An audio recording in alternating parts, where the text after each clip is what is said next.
filles, évitez la grossesse précoce. Coucou, bonsoir, j'espère que vous allez bien. Moi, ça va bien, je pète la forme aujourd'hui une fois de plus. Ben écoutez, le thème d'aujourd'hui sera les grossesses précoces. Ouais. C'est un thème qui me touche beaucoup parce que j'essaye de sensibiliser le maximum de personnes que je peux, surtout les petites filles que nous avons en Afrique. J'ai une petite histoire à vous raconter, elle est très courte, mais elle est aussi édifiante en même temps. Il y a une petite fille de 16 ans de mon quartier, elle partait à l'école, ça se passait très très bien, elle était en classe de 4e, elle suivait toujours ses études et tout, jusqu'au jour qu'elle rapporte la grossesse. Elle avait d'abord un copain au quartier, ils sortaient ensemble, tout allait bien, c'était copain, copine, mais la mère toutefois n'était pas au courant parce que la mère au Cameroun, elle se débrouille, elle vend des condiments. Le père est déjà décédé et la fille, elle a 16 ans. Donc la mère se bat comme elle peut, même pour élever au niveau de l'éducation, pour éduquer l'enfant seul. Donc la mère reste un jour comme ça là. Maman, je suis enceinte. C'est elle qui dit à la mère regarde l'enfant. Maman, tu as quel âge? 16 ans. À 16 ans, tu me rapportes une grossesse que moi je vais faire comment? Tu connais ma situation. Tu sais que moi je ne travaille pas, je n'ai rien. Je tourne comme je peux tourner pour vous aider, pour vous amener à l'école, pour vous donner une éducation. Hein? Comment tu peux te permettre d'aller porter une grossesse à 16 ans? Maman, la mère a commencé à pleurer. Tourner dans le quartier, babader. La mère parlait même déjà seule. 16 ans, elle se débrouille seule pour élever son enfant, pour éduquer son enfant. Vraiment, vous-même les filles de 16 ans, là, vous voulez même quoi en Afrique? Je ne vous comprends pas. Bref, continuons l'histoire. Voilà la mère qui commence à pleurer, non? Que je vais faire comment, je vais faire comment. La mère se calme 2 jours plus tard, demande à la fille que maman, tu es enceinte, ton copain, il a quel âge? Maman, il a 17 ans. Donc, c'est aussi un étudiant comme toi. L'enfant dit oui. La mère dit que pour moi, il est venu. Donc, tu es parti chercher que tu n'as pas d'étudiant. Même pas quelqu'un qui a même 25 ans, qui peut même t'aider, qui peut même subvenir aux besoins de l'enfant. Toi, nous sommes déjà 4 ici à la maison. Tu peux encore m'apporter le 5e. Je vais faire comment? C'est toujours mes petits condiments que je vends qui va vous élever. La fille commence à pleurer. Maman, je ne savais pas. Tu ne savais pas quoi? À l'école, on ne vous apprend pas qu'il faut se protéger. Tu ne savais pas quoi? Tu n'as pas pitié de ta mère? Je ne comprends pas. Voilà la mère, elle pleure, elle pleure, elle pleure, elle pleure. Elle ne sait même pas ce qu'elle va faire. Elle a adminé la situation. Voilà la fille, non. Elle panique. Elle passe voir un docteur. Comme on dit souvent, docteur, les docteurs du Cameroun là, non. Les docteurs sont toujours là, au secours des petites filles. Ce sont même toi qui engrossent souvent les petites filles, après ils enlèvent. Elle pourrait pas voir docteur. Voilà docteur qui arrive. Elle peut voir docteur. Elle entre dans le bureau de docteur et tout. Bonsoir, doc.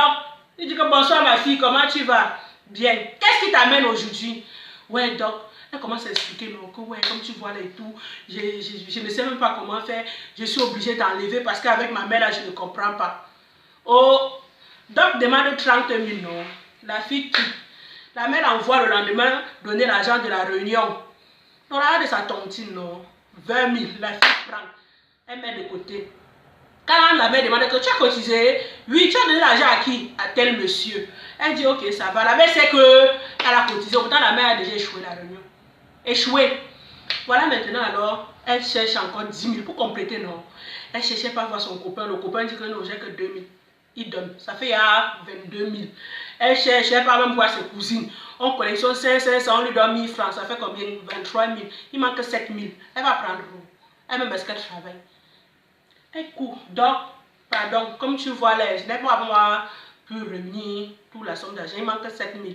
Donc, dis que vraiment, je fais ça que pour t'aider. Si je ne, vraiment, je fais ça que pour t'aider parce que tu es dans une situation très délicate. Je fais vraiment ça que pour t'aider. Elle dit merci, doc. Je n'ai pas doc à accepter. Il voit clair. Est-ce qu'il peut me voir clair? Les 27 000, peut-être il a l'habitude d'enlever même les enfants, m'a mis francs. Il voit une petite fille de 16 ans venir lui donner 27 000. Il va dire non, avec le temps qui est dû au Cameroun. Voilà, doc accepte. Continuons l'histoire. Elle prend doc dans les médicaments, non, pour évacuer. Elle prend le médicament, elle boit. Maman, comme on dit souvent que Dieu seul sait comment il fait ces choses-là. La fille était couchée au lit. Elle tremblait. La fièvre, la mère dit, hey. Maman, qu'est-ce qui ne Va pas. Ça va pas. Ça va pas. Ça a commencé à sortir, non? Mais est-ce que c'est tout sorti? Ça donc, le reste là, non, a commencé à pourrir dans son ventre. Est-ce qu'elle savait? Pour elle, comme le sang a coulé là, pour elle, elle croyait qu'elle avait fini avec d'autres, non? Sans savoir que le grand travail restait à venir. Donc la mère dit, hey, bon, je vais te donner les paracétamol. La mère achète les paracétamol encore au même doc du quartier, non? Et donc, elle a même apporté ça à la fille. La fille boit les médicaments, 2-3 jours, ça ne va pas. Toujours frileuse. Elle me dit, hey, et puis moi, rester comme ça, que l'enfant c'est en train de mourir. Et elle n'a même pas dit à sa mère qu'elle a enlevé l'enfant, hein, qu'elle était en train de vouloir enlever, ou elle a enlevé. Wow. Maman, la mère dit, ok, on part donc à l'hôpital. On apporte toujours dans les petites cliniques du quartier, là, non? On commence à examiner la fille, on examine. Maman, on vient dire à la mère que... D'abord, le infirmier dit, voir d'abord la fille. Disant que ma chérie, tu as voulu enlever. Elle dit oui, pardon, s'il vous plaît, ne dites pas à ma mère parce que ma mère ne sait pas. On a dit que tu es en train de mourir. Tu ne te rends pas compte, tu es en train de pourrir dans ton ventre. La fille dit que comment ça? Pardon, aidez-moi, elle commence à pleurer, aidez-moi, ne dites pas à ma mère. On a dit qu'on est obligé de dire à ta mère. D'abord, tu es mineur. De 2, il faut que ta mère sache ce qui ne va pas pour pouvoir payer les soins adaptés à ta situation. Voilà qu'on est en train, on dit même à la mère que la fille était en train d'enlever, c'était en train de pourrir dans son ventre. Et que si elle avait retardé 1 semaine de plus, c'est que ça devait l'amener. Donc la fille là devait mourir gratuitement parce qu'elle voulait enlever. Maman, quand tu partais écarter tes jambes là, tu ne pouvais pas te protéger. Vous aimez aller écarter vos jambes aux hommes. Protège-toi. 16 ans, maman. Tu cours derrière le sexe à 16 ans. Pourquoi? Que l'homme là va te donner pourquoi? Même pas quelqu'un qui travaille, hein, un étudiant comme toi, 17 ans. Lui-même chez lui, il souffre pour manger. Toi-même chez toi, tu souffres pour manger. Tu parles avec lui. Voilà la mère. Elle pleure, elle passe par ici, elle prête l'argent, elle passe par là-bas, elle prête l'argent. Elle a eu même pour prêter l'argent à la réunion. Souvent on dit que mais vous avez échoué la tontine au mois dernier. Elle dit que comment ça a échoué la tontine? Ma fille a dit qu'elle a remis l'argent à tel monsieur. On dit que non, c'est le mensonge.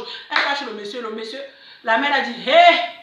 Elle pleurait seulement que donc il y a encore 20 000, plus le mois si 20 000, ça fait 40 000 qu'elle doit donner à la réunion. Sans compter les soins médicaux de l'enfant qu'il faut aussi que je paye. La mère était dépassée, elle prêtait l'argent, prêter l'argent, prêter l'argent. On a fait tous les soins adaptés non, à l'enfant. Maman, maintenant la mère porte l'enfant pour rentrer. La mère dit que tu voulais enlever, pourquoi?